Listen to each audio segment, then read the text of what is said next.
안녕하세요. 뉴스마켓의 최리나입니다. 하필 타이밍이 별로 좋지 않죠. 보통 금요일장은 굉장히 조용하거나 이번 주 마지막 그 주간 단위 피날레를 만드는 날이어서 그냥 조용하게 좀 흘러가서 주말을 뭔가 준비하고 그 다음 주를 기약하는 분위기가 많은데 오늘은 난리도 아닙니다. 왜냐하면 엔저 때문이죠. 사실상 전일에 깜짝 기준금리 인하했고 옵션 만기도 무난하게 오히려 4천억 넘게 프로그램 매수세를 받으면서 이벤트 데이를 잘 넘겼건만 오늘 간밤에 엔달러가 100엔대를 4년여 만에 뚫었다라는 소식이 들어오면서 엔저의 공습이 다시 한번 재개되고 있습니다. 간밤에 뉴욕 쪽에서 나온 지표가요. 좋게 나오면서 달러와 강세, 이것이 엔저를 만든 것인데요. 미국의 주간 단위로 매주간 집계하는 신규 실업수당 청구 건수가 약 한 5년 내 최저치로 나타났습니다. 주간 단위로 집계하니까 1주, 2주, 그리고 지난주까지 3주 연속으로 개선되면서 실업수당, 우리 이제 실업자 됐으니까 돈 좀 주시오라고 하는 사람들의 숫자가 지금 3주 연속 추세로 줄어들고 있고 5년 내 가장 적은 실업자를 발생시키고 있다라는 아주 좋은 뉴스가 들어왔습니다. 이것이 달러와의 강세, 반대로 급부로 엔화의 약세를 이끌었는데요. 때문에 오늘 니케이가 급등하고 있기도 하거든요. 뉴욕과 유럽 증시는 얼마나 흔들렸을지 빠르게 글로벌 증시 마감부터 보고 현재 급등하는 일본 증시의 상승폭도 체크해 보도록 하겠습니다. 자, 유럽과 뉴욕 증시 마감부터 먼저 보시죠. 네, 먼저 뉴욕입니다. 다와 나스닥과 S&P 500은 좀 쉬었죠. 고용지표가 좋았음에도 불구하고 그 전에 계속해서 사상 최고치를 경신한 연일 신기록을 세운 데 따른 급등 피로감이 그대로 지금 지수에 묻어나고 있습니다. 그렇지만 유럽에서 독일은요, 다시 한번 사상 최고가를 치기도 했었거든요. 닥스 지수 보시면요, 닥스가 8,262.55로 다시 한번 간밤에 12포인트 정도 추가 상승하는 모습이 나왔습니다만은 프랑스는 약간 지친 모습이 역력하게 있기도 하네요.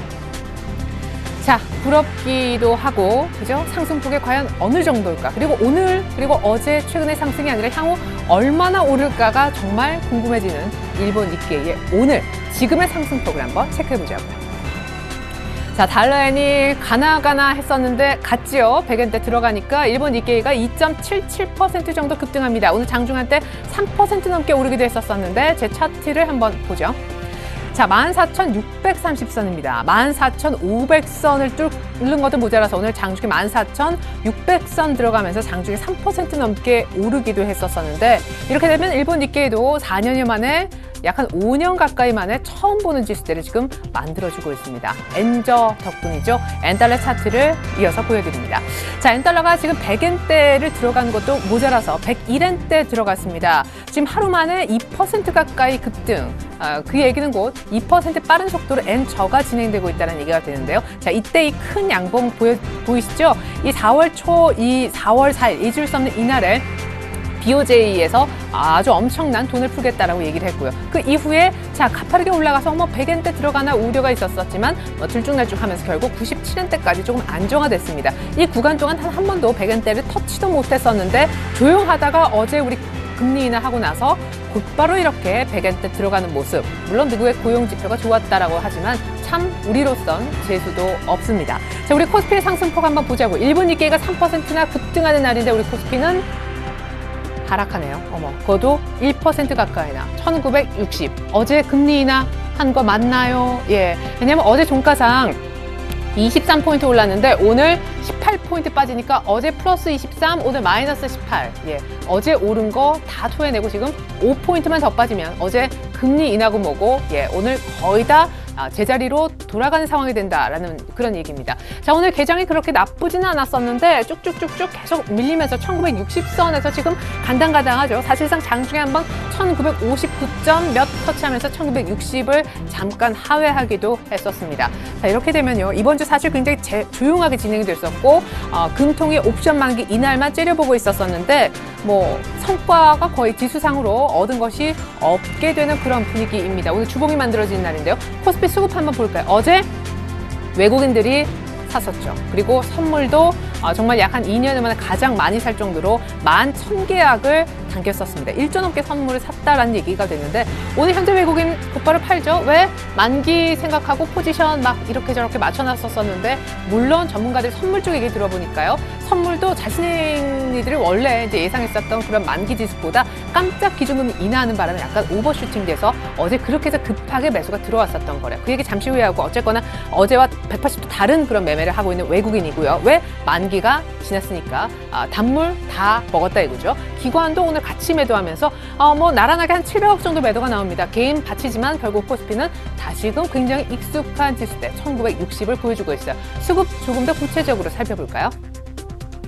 자, 이제 제 컴퓨터 상에 지금 수급이 나오고 있는데 외국인들이 지금 선물을 얼마나 팝니까? 6,400계약 넘게. 지금 시각은 오후장도 아니고 11시 30분 밖에 안 됐습니다. 자, 일별로 한번 볼까요? 전일 11,000계약, 1조 넘는 선물 매수가 들어왔는데 외국인들이 생각했었던 그 선물 레벨보다 훨씬 더 높게 마감시키느라. 왜냐하면 깜짝 기준금리 인하가 나와서요. 단타 쪽에 선물 세력이 어제 많았대요. 그래서 곧바로 어제 선물 지수가 전문가들이 또 예상했었던 지수보다도 훨씬 오버슈팅돼서 마감이 됐었는데 오늘은 곧바로 또 일본의 엔저가 진행되는 바람에 외국인들은 어제 단타 세력은 단타 세력이고 오늘 곧바로 다시 지수는 내려가고 있는 분위기죠. 선물도 어제 사실 10,000계약 넘게 샀는데 오늘 6,000계약 넘게 다시 매도가 바로 나오고 있다는 거 좋지 않고요. 사실상 어제가 만기에 이런 효과가 있었다는 거, 만기 다음에도 전혀 이어지지 않는 모습. 제가 뭐라고 말씀드렸나요? 만기 이후에 수급을 보자. 오늘 수급을 보니까 좋지 않더라라는 얘기입니다. 자, 이번엔 코스닥을 한번 보여드리겠는데요. 코스닥도 지수도 지수인데 차트를 좀 먼저 볼까 합니다. 자, 코스닥 지수가요. 전일 종가가 전일 장중에 579.33, 그죠? 전일 초반에요. 580선 볼 뻔했었는데 어제 닷새 만에 이렇게 쭉 상승했다가 내림세로 끝내고 말았습니다. 오늘 추가적인 상승이 약간 보여주고 있는데요. 코스닥 지수 다시 한번 크게 확인해 봅니다.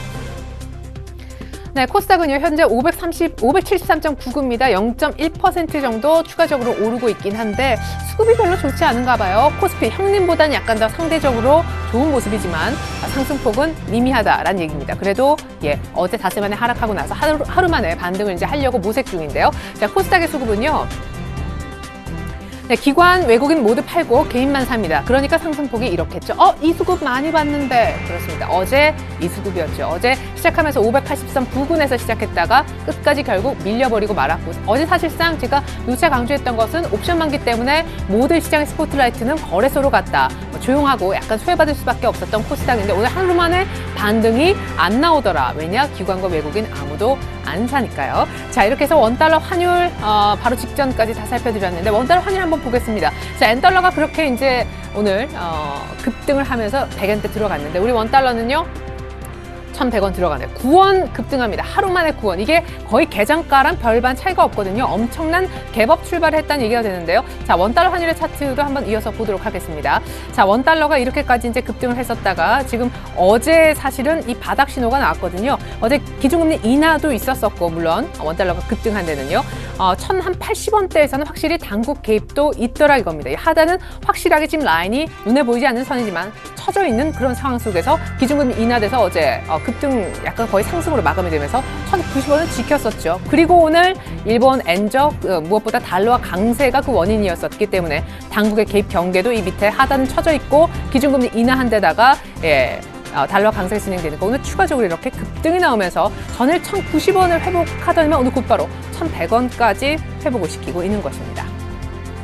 자, 시가총액 상위 종목의 한번 모습을 좀 보여드리고자 하는데요. 어제 삼성전자가 옵션 만기인 날 정말 얄밉게도 딱 강세를 보였었는데 오늘 만기가 지나니까 또 이렇게 언제 그랬냐는 듯이 2%나 급락하면서 사실상 오늘 시장을 좀 아래쪽으로 잡아주는 무게추의 역할을 삼성전자가 안 좋게 하고 있습니다. 지금 148만 원까지 쳐져 있고요. 현대차, 기아차 그리고 모습이 좋지 않죠. 기아차가 지금 3% 넘게 빠지면서 현대차보다도 더 낙폭이 큽니다. 현대차는 거의 20만 원 정도 훨씬 더 하회한 19만 원이 오늘 장중에 깨졌는데요. 엔저 때문에 오늘 자동차는 처음부터 우려가 컸었는데 생각만큼은 안 빠지는 것 같죠? 자, 차트 한번 보겠습니다. 자, 사실상 현대차, 기아차 낙폭이 어느 정도일까가 오늘 코스피 시장보다도 관심사였었는데요. 자, 현대차, 지금 이것이 현대차 차트인데 지금 2% 넘게 하락하는 차트. 그래도 이 정도까지 반등을 줬다가 20만 원 안착 못하고 다시 내려옵니다만은 사실상 이렇게 작은 박스 내에서 움직인다라고도 보여집니다. 기아차도 마찬가지예요. 오늘 낙폭이 더 큰 기아차라 할지라도 좀 좁혀보면요. 결국에 어쨌거나 이 박스권이거든요. 박스권 매매를 계속 제가 가능하다라고 얘기하는 것도 오늘 이렇게 하락하지만 여전히 박스권 범위 안에서 움직인다라고 볼 수가 있겠습니다. 근데 한 가지 좀 찝찝한 부분도 있죠. 자동차의 경우에는 사실 1분기 실적이 나오고 나서 생각보다 괜찮았네라고 얘기를 했었습니다. 그리고 그 전에 막 신저가를 찍고 이랬을 때 이미 엔저에 따른 우려는 주가에 다 반영이 됐다. 녹아들었다. 이제는 엔저 별로 걱정 안 해도 된다. 왜? 자동차는 4, 5, 6월 달 차를 많이 팔기 때문에 성수기라서 성수기 효과까지 기대할 수 있다. 안 좋은 건 다 나왔고 이제 좋은 것만 남았다. 그랬는데 웬걸 달러엔이 진짜 100엔대 들어가니까 자동차가 또 이렇게 타격을 받잖아요. 그렇기 때문에 자동차는 추세적으로 매매할 수는 참 없겠다 싶고요. 여러 가지 이제 최근의 경험으로 미뤄봤을 때. 하지만 여전히 박스권 정도 매매는 손이 빠르신 분들은 가능하겠다는 얘기 다시 한번 드려보겠습니다. 자, 이번에는 좀 안 좋은 뉴스가 있어서 밀리는 현대제철 한번 볼까요? 네, 현대제철은요, 지금 뭐 당진 쪽에서 근로자들이 지금 5명이나 사망하셨다는 굉장히 안 좋은 안타까운 뉴스가 있었었는데 가스가 새어나와서 질식사였다고 하죠. 지금 회사 측에서 굉장히 애도를 표했다고 하는데 어쨌거나 주가도 오늘 예상이 됐었던 일인데 2% 넘게 후반대 급락합니다만은 그래도 오늘 저가가 75,000원, 고가가 77,000원, 오늘 저가 부근 정도에서 추가적으로 낙폭이 막 3% 이상으로 벌어지고 있는 것 같진 않아서 그나마 다행입니다. 약간 뭐 낙폭이 조금 깊어지고 있는 것 같지만 모르겠습니다. 오늘 중가까지 어떤 모습으로 끝날죠. 자, 그 다음으로 저희가 특징주를 실적 관련한 종목들을 한번 정리해봤는데 실적 발표가 물론 어닝에 대한 하이라이트는 지나갔지만 뭐 예를 들면 뭐 삼성전자, 그죠? 현대차, 기아차 이런 종목들은 다 했지만 혹시 여러분들이 갖고 계신 종목 내 종목 별로 작지 않은데 아직 실적 발표를 안 했어. 네, 그런 종목들의 실적이 지금 계속 나오고 있는 중이거든요. LS 오늘 실적이 별로 좋지 않았습니다. LS 산전등을 갖고 있는 지주회사인데 LS 오늘 실적 부진 때문에 5%나 급락하고요. 자, 무엇보다 락앤락이 걱정이죠. 락앤락이 지금 12%나 급락하는데 전일 어닝 쇼크로 급락했었던 에이블 CNC는 그나마 이제 아까 조금 전에 빨간불을 보셨을 거고요. 락앤락이 12%나 급락하는데 이게 저가일까요? 어머, 저가가 23,050원까지 내려갔었네요. 그럼 거의 한가까지 한번 진입을 시도했었다라는 건데 차트를 한번 보겠습니다. 자, 이게 락앤락의 차트입니다. 이 빨간 이 봉은 뭘까요? 기분 나쁜 거래량이죠. 오늘 전부 다 팔았다라는 얘기입니다. 지금 오늘 하한가 한번 들어가려고 시도를 했었다가 하한가는 살짝 풀려서 지금 마이너스 12%대 찍고 있는데 시작과 동시에 4%가 급락했고요. 그 이후로 계속해서 밀렸습니다. 어닝 쇼크 때문에 락앤락은 이렇게 급락하고 있는데 이런 비슷한 경험 최근에 있죠. 어떤 종목입니까? 아까 제가 이제 조금 전에 말씀드렸던 바로 에이블 CNC입니다. 에이블 CNC가 어닝 쇼크 때문에 이렇게 이틀 연속 한번 급락을 했었죠. 어떤 전문가는 이런 얘기하더라고요.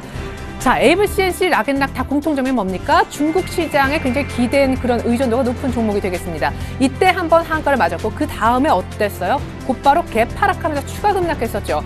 오늘이 이 모습이라고 할 때 락앤락의 경우에 이 정도에서 오늘 비중을 줄여주는 것이 맞다. 왜냐하면 다음 주 월요일 어쨌거나 그 다음 거래일 다시 한번 이렇게 개파락할 우려가 있기 때문입니다. 이때 사실 다시 한번 뭐 점 하한가까지는 안 가더라도 개파락하면 사실상 손실이 너무 커서 손절매하기도 어려워지니까요. 오늘 조금 눈물 찔끔 감고 눈 감고 약간의 비중 축소하시는 것도 괜찮을 것 같습니다. 에이블 CNC는 다행입니다. 그 밖에 롯데쇼핑도 사실은 오늘 급락이거든요. 역시 실적이 좋지 못했습니다. 롯데쇼핑도 한번 차트를 볼까요? 자, 롯데쇼핑도 참 조용하게 많이 올라왔던 그런 종목인데 추세적으로 이렇게 올라왔었던 롯데쇼핑입니다. 한 번쯤은 언급이 된 것 같은데 38만 원대도 넘어서고 그죠? 이렇게 V자로 급반등을 주었다가 40만 원 이상, 42만 원까지 슈팅을 했었었는데 오늘 이렇게 실적이 좋지 않아서 밀리긴 합니다. 근데 밑꼬리도 좀 달아주고 있긴 하네요. 오늘 그래도 121선 정도 지키면 다행일 것 같습니다. 포털 관련된 종목들의 실적도 앞서거니 뒤서거니 나오고 있습니다. 전일 제가 말씀드렸었던 NHN 제가 틀렸던 것 같아요. 21선 정도 조정받으면 사도 괜찮았을 것 같습니다. 자, NHN 지금 차트를 잠깐 먼저 보면요. NHN이 저는 21선을 잠깐 깨긴 했었었는데 오늘 이렇게 하루 만에 곧바로 그래도 21선을 돌리는 흐름이 나왔으니까 뭐 지금 오히려 사시는 게 사실은 리스크를 떠안지 않는 것이죠. 어제 이렇게 급락했는데 바로 걸어버리면 오늘 어떻게 될지 모른다는 겁니다. 근데 오늘 이렇게 반등 주면서 하루 만에 실적 약간 예상을 밑돌긴 했었는데 추세가 아직까지 살아있고 빨간 라인을 중심으로 매매하는 것이 여전히 유효하다는 걸 보여주고 있습니다. 전일 실적 나와서 약간 영향을 받았던 포털주 NHN 먼저 봤고요. SK컴즈가 오늘 좋지 않아요. 왜? 실적이 안 좋았기 때문입니다. NC소프트는 다시금 중국의 모멘텀이 살아나고 있는 와중에 오늘 역시 실적 관련된 얘기도 있었습니다. 실적 발표됐죠? 예, NC소프트는 이제 플러스인데 SK컴즈의 낙폭이 또 큰 것 같습니다. SK컴즈 차트 한번 열어보죠. 적자에 대한 어떤 우려가 있고 적자폭도 계속 확대됐다고 하고 적자 전환됐다는 소식이 무엇보다 안 좋았는데 이렇게 조금 소폭 좀 소강 상태를 보였었다가 오늘 이렇게 뭐 세게 올려주지 못할 망정 결국 이 정도 라인이 박스권 상단 정도 제대로 한번 안착도 못 시켜보고 고꾸라지는 차트 별로 좋아 보이지 않습니다. 물론 약간의 이제 밑꼬리를 달지만 추세가 좋은 종목의 밑꼬리가 달리는 거랑 이렇게 힘이 없는 종목이 더 처지는 거랑 확실히 다르겠죠. 네, 그리고 중국 아까 관련주인 라겐락 그리고 롯데쇼핑 뭐 이런 것들 조금 더 살펴보기도 했었었는데요. 그렇죠? 에이블 CNC하고 중국 하면 빼놓을 수 없는 CJ그룹사의 실적도 계속해서 공개되고 있습니다. 무엇보다 이 주가 어디까지 갈까 이런 뉴스도 오늘 나왔던데 무엇보다 CJCGV가 참 무섭습니다. 에게 광고하면 쉽겠지만 차트 한번 열어보십시오. 신고가고요. 파라다이스가 2.7% 또 달리죠. 파라다이스도 중국인 관광객 굉장히 의존도가 높은 기업인데 역시 2.7% 어젠가 실적 나왔잖아요. 실적 이후에 달리는 겁니다. 신고가로 달리는 거예요. 못 믿으시겠다고요? 잠깐 그럼 차트 보죠. 자, 파라다이스. 오늘 3% 이렇게 급등을 하면서 이거 실적 때문에 신고가가 다시 시작되기 때문에 이런 종목들은 눈여겨볼 필요가 있겠죠. 자, 이렇게 눈치를 보다가 미끄러질 수도 있는데 결국 실적이 받쳐주니까 신고가로 방향이 틀어진다는 겁니다. 자, 제가 아까 누차 강조했었던 CJCDV 마찬가지고요. CJENM은 아직 오늘 역시 실적이 발표됐지만 신고가 그룹은 아니기 때문에 따로 차트까지 보진 않겠습니다. 그리고 재미있는 부분이 있어요. 전일 중국 관련주 제가 말씀을 드렸었죠. 차이나 어쩌구가 너무 좋습니다. 그랬었는데 오늘은 일본주가 좋대요. 한번 볼까요? SBI 그룹이 우리나라에 상장이 돼 있어요. 그러니까 차이나 킹, 차이나 그레이트가 우리나라에 상장돼 있는 것과 똑같은 원리로 생각하시면 됩니다. 처음 보시는 분들은 생소하실 수도 있고 최근에 급등했고 얘기도 많이 나왔었기 때문에 이미 매매를 하시는 분들도 계실 것 같습니다. SBI 인베스트먼트가 사실상 이 모든 걸 아우르는 기업이라고 보시면 되겠고요. SBI 모기지는 말 그대로 모기지, 부동산 관련된 그런 회사인데 일본 이제 뭔가 경제가 좋아질 거다라고 하니까 이쪽 주가가 오르는 거죠. SBI 엑시즈는요, 참고로 전자결제주입니다. 이게 전자결제 테마에도 묶이고 일본 관련된 그런 상장 기업이기도 하기 때문에 이 종목은 최근에 여러 가지 이제 주변 여건이 참 좋은 편인데요. 이쪽 PS텍 같은 경우에도 이제 일본주로 분류되는 이유가 약간 지분 구조 관련해서 일본 기업과 관련이 있다고 합니다. 자, SBI 엑시즈 한번 볼까요? 사실상 저희 출발 증시바이드의 어떤 전문가가 굉장히 일본 니케이가 이렇게까지 오르지 않았을 때 한번 얘기한 종목이기도 한데요. 자, SBI 엑시즈 이것이 차트입니다. 전자결제주, 별로 그렇게 생소한 기업은 아니죠. 근데 이렇게 급등을 했다는 겁니다. 4월 중순부터 지금까지 신고가를 엄청나게 그리고 있는 그런 상황이라는 겁니다. 7,000원대까지 3,500원짜리가 거의 2배로 뛰었네요. 네, 이번에는요, 급등락하는 종목을 한번 모아봤습니다. 오늘도 이틀 연속 상한가 들어간 종목도 있고, 오늘 급락하는 종목도 있습니다. 이른바 상, 월, 하. 예, 이건데요. 자, KT뮤직과 캔들미디어는 모두 상한가에 들어갔습니다. KT뮤직 제가 이 시간에 말씀드렸죠. 어제 삼성전자하고 제휴설 그랬는데 오늘 상한가고요. 캔들미디어는 역시 상한가입니다. 이건 이제 그 구글 쪽하고 같이 이제 제휴했다라는 소식 때문에 구글의 어떤 그 플랫폼을 통해서 자사의 어떤 물건 납품할 수 있는 그런 구조가 됐죠. KT뮤직과 캔들미디어, 특별히 캔들미디어의 경우에는요, 향후 이렇게 되면요, 지금 매수하려고 하는 매수 잔량이 굉장히 많이 쌓여 있어서 추가적으로 몇 번 더 상한가는 무렵겠다라는 얘기도 나옵니다. 이것이 이제 캔들미디어 차트니까 한번 참고를 해보시고요. 이것이 KT뮤직, 오늘도 점 상한가. 예. 죄송합니다. KT뮤직의 경우겠군요. 예. 사실상 KT뮤직은 계속 점 상한가를 가고 있으니까 이게 못 사서 난리라는 거거든요. KT뮤직은 계속해서 상한가 몇 번은 더 가능하겠다는 의견, 캔들미디어가 아니라 KT뮤직에서 나왔다라는 거 정정합니다. 그리고 로에는 아까 급락하고 있었었죠. 로에는 곧바로 이제 차트를 열었으니까 켜보겠습니다. 자, 로에는 급락을 했었고 오늘 장중한 때 가격 제한폭까지 내려가기도 했었었는데 근처까지요. 오늘 낙폭 조금 줄이곤 있습니다만 로엔 그렇죠. 아이유, 이 엔터주 관련된 그런 종목인데 최대 주주 지분 매각 지금 조회 공시에 들어갔습니다. 최대 주주 지분 매각 소식 때문에 오늘 약세를 띠고 있는데 별로 모습이 좋진 않아 보입니다. 자, 그리고요, 저는 이 시간에 제가 얘기했었던 종목 기억하십니까? 스마트폰 기기, 유심칩 어쩌고 했었던 코나에인데 코나에가 오늘 더 급등합니다. 잠깐 열어볼게요. 자, 이런 쪽이요, 요즘에 무섭다니까. 급등한 종목이 급등합니다. 이거 이제 이렇게 보면 잘 안 와닿으실 텐데 3만 원대 후반 하는 그런 이제 종목이거든요. 코나의 차트를 보시면요, 어제 얼마나 급등했죠? 어제 상한가 갔었고 결국 오늘도 또 이렇게 상한가. 지금 4월달, 5월달에 한번 그 상황을 보면요, 4월달에 종목이 18% 올랐고 지금 5월달 한 10일 정도밖에 거래수는 10일도 당연히 안 되죠. 5월달 요 며칠 안 되는데 어제 상한가 치고 하니까 34%나 급등을 했습니다. 네, 시장 팁 전해드리겠습니다. 잠깐 코스피의 차트를 좀 보죠. 자, 제가 어제 말씀드렸어요. 이거 기준금리 인하했는데 상승폭이 너무 미미하다. 1980도 못 가고 이게 뭐냐 했었었는데 종가상 거기 갔었죠. 그래서 너무 좀 일찍 말씀드렸나 그랬었는데요. 오늘은 일본 엔저 공습 때문에 이렇게 밀리고 있습니다. 자, 차트를 좀 보시면 자, 이것이 이제 어제 양봉 이후에 이렇게 빠르게 반납하면 참 어려워집니다. 뭐가 어려워질까요? 예, 여러분들이 기다리시는 그 2천은 정말 어려워질 것 같아요. 어제 제가 뭐라고 말씀드렸습니까? 기준금리 인하할 때도 예, 이렇게 양봉 이후에 쭉쭉쭉 조금씩 더 치고 올라간다 해도 사실상 2천을 뛰어넘긴 어려울 것이다 라고 얘기를 했는데 마치 그 전망이 곧바로 이루어질 것처럼 오늘 바로 어제 상승폭을 모두 갉아먹고 있죠.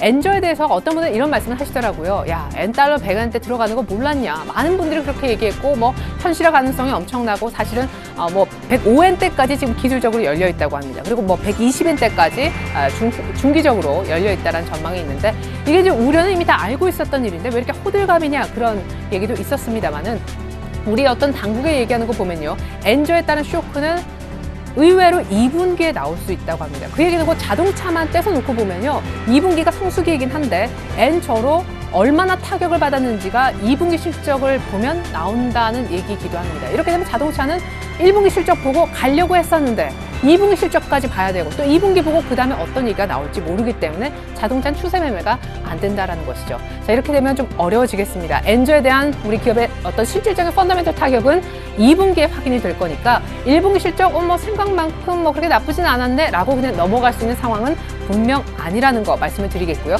가장 굉장히 심플한 논리는 글로벌 돈은 지금 다 일본으로 들어가고 있습니다. 그렇기 때문에 일본이 급등하는 거죠. 우리나라는 왜 못 갈까요? 외국인들이 안 사요. 만긴 날 잠깐 반짝 이거 외에는 지금 없습니다. 어제 금리 인하 했는데도 안 들어왔잖아요. 22 기준금리 인하해도 안 사. 우리가 심지어 기준금리 인하해도 안 사. 예, 참 답이 없어서요. 어떤 분은 그래서 일본에 투자하라. 왜 일본 쪽에 투자를 어렵게 생각하느냐 이런 얘기도 있었는데 참고 부탁드리겠습니다. 무엇보다 만기 이후의 수급을 보자고 했는데 오늘은 뭐 너무 하루 정도 진행됐으니까 오늘 보고 판단할 수는 없겠고요. 다음 주 정도까지 일단 수급을 보고 수급이 돌아와야 뭔가 얘기할 수 있을 것 같습니다. 오늘은 뭔가 조금 이상한 움직임이 있기도 해요. 왜냐하면요. 잠깐 제 차트를 좀 보시겠는데 차트라기보다 제 컴퓨터를 좀 보시겠는데요. 자, 오늘 많이 오르는 쪽이 자 락앤락은 실적 부진 때문에 이렇게 밀리는 거고요. 롯데쇼핑도 마찬가지. 고려아도 많이 올랐으니까 좀 조정을 보이겠죠. 삼성전자 눌리죠. 현대차 어쨌거나 엔저로 눌리죠. 이거 시가총액 굉장히 상위 종목이기 때문에 눌리면 시장은 많이 가지 못합니다. 오르는 종목인데 재밌어요. LG U+가 다시 시작하고요. 현대상선, 그죠? 해운주, 업황 굉장히 부진한데 낙폭과대 뭐 대표 쪽입니다. 현대산업, 건설주 추가 상승하죠. 예, 뭐 이런 두산 이런 종목도 NC소프트 더 올라오는 그런 흐름인데 낙폭과대주도 조금씩은 더 올라오고 또 사실 시장에 가면 원래 잘 못 가는 통신도 뭐 올라오고 이게 뭐지? 낙폭과대주가 깔끔하게 가는 것도 아니고 통신주가 뭐 싹 가고 낙폭과대가 다 조용한 것도 아니고 어떤 분은 이런 얘기를 하셨습니다. 이제 뭐 경기 민감 뭐 경기 뭐 방어주 이런 식으로 가는 게 아니라 지금 실적이 아까 계속 나온다고 제가 실적 관련주를 몇 판을 보여드렸죠. 실적이 되는 쪽 혹은 실적이 앞으로 확실히 좋아지는 쪽만 계속 되는 차트를 아마 그려갈 거다라는 얘기입니다. 뭐 단기적으로 어떤 낙폭과대 트레이딩도 가능하고 자동차주도 심지어 엔저에 타격을 받는 섹터지만 트레이딩이 가능하다고 말씀드리지만 무엇보다도 역시 코스닥의 개별주를 한번 잘 보시기 바랍니다. 오늘도 물론 외국인과 기관이 안 사고 있지만 코스닥을 다음 주 역시 코스닥도 중요하다 하겠습니다. 실적 잘 봐주시고요. 그리고 제가 하나 들은 꽤 괜찮은 정보 하나 같이 공유하죠. 자, 오늘 LG전자하고요. SK하이닉스를 좀 잘 봐주시면 좋겠습니다. 이게 이제 실적도 나쁘지 않았었고요. 그죠? 향후에도 전망이 나쁘지 않은데 이렇게 흘렀습니다. 단지 외국인이 여기서 많이 수익을 봐서 챙겨서 나갔기 때문입니다. 최근에 이거 안 열어봐도요. 외국인이 굉장히 많이 정리했어요. 그리고 SK하이닉스 역시 마찬가지입니다. 2분기는 반도체 쪽에서 엄청난 사이클의 변화가 올 것이다 라는 지금 예상이거든요. 심지어 SK하이닉스는 2분기에 영업이익이 많이 나오면 1조까지 부르고 있는데 좀 계속 여기 3만 원대에서 쉬었죠. 1분기에 어닝 서프라이즈였습니다. 이렇게 IT의 2등주, 중형주이면서 미리 선조정 혹은 받은 LG전자라던가 혹은 선조정까지는 아니라도 이렇게 행보를 보이고 있는 SK하이닉스 같은 이런 종목들을 바로 이럴 때 사는 거다라는 의견도 있었으니까요. 낙폭과대 어디로 갈까? 락앤락 방어주도 다 밀리는 이런 논리로 이제 접근할 때는 좀 아닌 것 같습니다. 지금도 실적이 중요하고 향후도 실적이 중요합니다. 코스피 200만 너무 맹목적으로 기다리는 일은 안 하셨으면 좋겠습니다. 지금까지 최애리나였습니다. 고맙습니다.